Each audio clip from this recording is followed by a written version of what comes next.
রয়েছে এখন আমরা বিরিয়ানি বংয়ে, আর বিরিয়ানি বং থেকে আমরা নিয়েছি মাটন বিরিয়ানি। এদের একটা ইন্টারেস্টিং পার্ট হচ্ছে মাটন বিরিয়ানি সিঙ্গেল নাও আর মানে ফুল এক্সেল সাইজ ওদের একটা ব্যাপার আছে, ডাবল এক্সেল এক্সেলের একটা ব্যাপার আছে। তো ডাবল এক্সেল মানে ফুল প্লেট, যেখানে 2 পিস মাটন একটা আলু দিয়ে থাকে, আর সিঙ্গেলটা হচ্ছে 1 পিস মাটন 1 পিস আলু দিয়ে থাকে। কিন্তু ইন্টারেস্টিং ব্যাপার হচ্ছে দুটোতেই ওরা ডিম সার্ভ করে, যেহেতু এটা কলকাতা স্টাইল বিরিয়ানি খানিকটা চলে আসছে, সেক্ষেত্রে ডিমটা কিন্তু ম্যান্ডেটরি আমাদের কাছে। আর বিরিয়ানিতে আলু ডিম না থাকলে আমার কাছে অন্তত বিরিয়ানিটা বিরিয়ানি নয়। হ্যাঁ, এবার কিছু কিছু জায়গা আছে সেগুলো আলাদা বিষয়, বাট তার সঙ্গে আরও দুটো আইটেম নিয়েছি। একটা হচ্ছে মাটন কষা, আর তার সঙ্গে রয়েছে চিকেন চাপ। আর আরেকটা ফ্যাক্ট হচ্ছে এখানে আমরা বিরিয়ানির দোকানে গেলে যারা ভেজিটেরিয়ান আছি তাদের কিন্তু বিরিয়ানি ক্রেভিংস হলেও খুব লিমিটেড অপশন আছে। কলকাতার মতো জায়গায় নেই বলবো না, বাট কলকাতার মতো জায়গায় খুব লিমিটেড অপশন আছে, মানে অ্যাকচুয়ালি ভেজিটেরিয়ানদের প্রায়োরিটি দেওয়া হয় না বললেই চলে।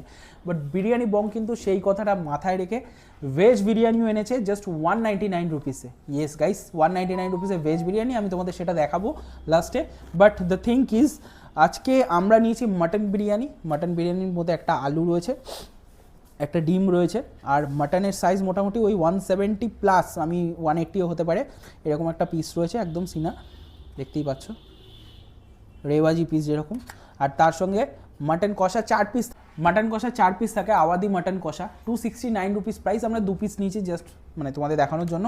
আর রয়েছে নবাবি চিকেন চাপ, এই রয়েছে নবাবি চিকেন চাপ, যেটার দাম হচ্ছে 139 রুপিস, 139 টাকা। তো চলো আমরা বিরিয়ানি বংয়ের লোকেশনটা তোমাদের একবার বলে দিই। একদম মধ্যমগ্রাম দোলতলা, দোলতলা থেকে দুটো রাস্তা পার্টিশন হয়ে যাচ্ছে, এয়ারপোর্টের দিকে একটা রাস্তা যাচ্ছে, আর একটা বাদিক দিয়ে যে গলিটা ঢুকে যাচ্ছে ওল্ড যশোর রোড। তো এই ওল্ড যশোর রোডে জাস্ট ঢুকলেই 2 কদম এগোলেই লেফট হ্যান্ডে তোমাদের পড়বে এই বিরিয়ানি বং। তো চলো আমরা বিরিয়ানিটা ট্রাই করে দেখি। আর কন্ট্যাক্ট নাম্বার ডেসক্রিপশানে রয়েছে, আর স্ক্রিনেও দেখতে পাচ্ছ, তোমরা কন্ট্যাক্ট করতে পারো, ওদের নিজস্ব হোম ডেলিভারিও আছে। আর তাছাড়া আমার মনে হয় বিরিয়ানি এমন একটা জিনিস, হোম ডেলিভারি থেকে বসে এসে শান্তিতে এসিতে আর এত সুন্দর অ্যাম্বিয়েন্সে মধ্যমগ্রামের মতো জায়গায়, দিস ইজ আমার কাছে ফার্স্ট টাইম। কারণ এই দোলতলা চত্বরে তো বিরিয়ানি নেই বললেই চলে, এখন হয়তো অনেক বিরিয়ানির দোকান এরপরে বিরিয়ানি বং এর পরে খুলে যাবে, but biryani Bong the first দোলতলাতে যারা এই সুন্দর একটা কনসেপ্ট এনেছে। তো চলো আমরা ট্রাই করে দেখি।